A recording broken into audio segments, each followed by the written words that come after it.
Բարև ձեզ, ուրեմն մեքենա գնելուց շատ կարևոր բաներ կա, որոնց պետք է ուշադրություն դարձնել, բայց դրանցից մեկը այն է, թե առնելուց հետո այդ մեքենան ժամանակի ընթացքում, ասենք 6 ամիս հետո, մի տարի հետո, 2 տարի հետո,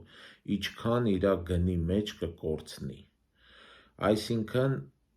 ինչքան դուք կտուժեք հետագայում այդ մեքենան վաճառելուց, որովհետև սենց թե նենց մեկը մեքենան առաք,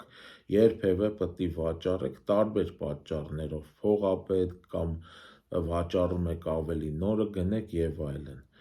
այդ կարևոր պահ է, դրան շատերը գնելուց ուշադրություն չեն դարձնում, բայց հետո տեսնում են, որ շատ գումար կորցրեցին, անպայման այդ ֆակտորին ուշադրություն դարձրեք,